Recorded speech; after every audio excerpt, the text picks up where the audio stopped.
Pagar adalah pemisah yang jelas antara dua bagian. Dia akan melindungi bagian dalam. Sekalipun seringkali tidak berfungsi maksimal, karena pagar dalam dunia ini bisa ditembus. Ada satu pagar yang tidak bisa ditembus sama sekali, yaitu pagar yang dibuat Tuhan.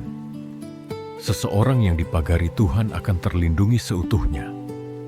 Walaupun masih ada beban, tetapi damai sorgawi melingkupinya. Melewati lembah kekelaman ada gada dan tongkat Tuhan di sana. Tidak ada satupun yang bisa merenggut sejahtera di hatinya. Selama ia bertekad hidup benar di hadapan Tuhan. Shalom. Pagar berfungsi sebagai pelindung atau pengaman. Pagar menjadi pembatas yang jelas antara yang di dalam dan di luar pagar. Di dalam Mazmur pasal 5 ayat 13 dikatakan, Engkau memagari dia dengan anugerah-Mu seperti perisai. Pagar yang seperti perisai ini adalah untuk orang benar. Dalam kehidupan sehari-hari, orang penting bisa menjadi perisai yang melindungi seseorang. Ada semacam pagar yang tak kasat mata yang menjauhkan orang itu dari masalah. Sekalipun perlindungan yang diberikan ada batasnya. Tetapi kalau Tuhan sendiri yang memagari kita, siapa yang sanggup melawan? Seperti yang dikatakan Paulus dalam Roma pasal 8 ayat 31. Jika Allah di pihak kita, siapakah yang akan melawan kita? Namun, janji ini bukanlah janji yang dapat diklaim tanpa syarat. Ini hanya berlaku bagi orang benar, seperti Mazmur di atas. Bukan orang yang sudah aktif dalam pelayanan ataupun rohaniwan yang disebut orang benar.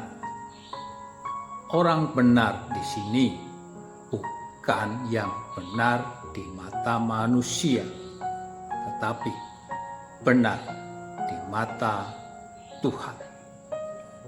Seperti apa orang benar di mata Tuhan? Orang yang percaya kepada Tuhan seperti Abraham. Kejadian 15 ayat 6.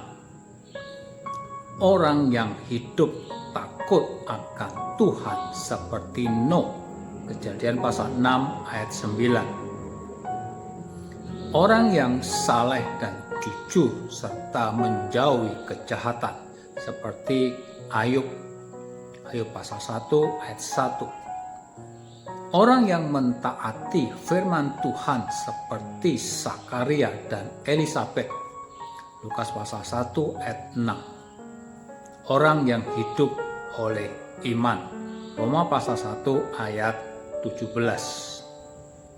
Orang yang 7 kali jatuh namun bangun kembali. Amsal 24 ayat 16. Artinya orang benar bukanlah orang yang sempurna, melainkan orang yang percaya kepada Tuhan, hidup dalam ketaatan kepadanya, dan terus kembali kepadanya ketika gagal. Daud pernah jatuh dalam dosa yang sangat serius. Secara manusia, ia layak dihukum. Namun, ketika Daud merendahkan diri dan bertobat dengan sungguh-sungguh, Tuhan memulihkannya. Ini menunjukkan bahwa orang benar bukanlah orang yang tidak pernah jatuh, melainkan orang yang selalu kembali kepada Tuhan ketika jatuh.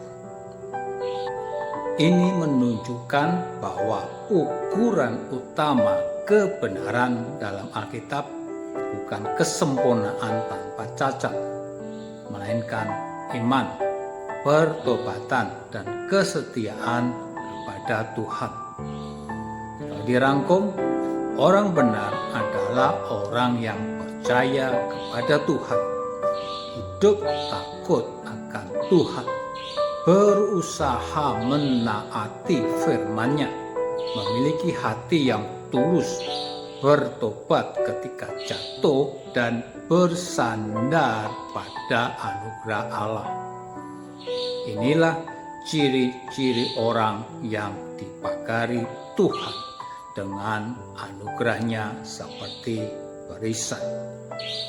Bukan karena mereka sempurna, tetapi karena mereka hidup dalam iman, pertobatan, dan ketaatan kepadanya. Puji Tuhan, selamat berjuang menjadi orang benar. Haleluya, Tuhan memberkati.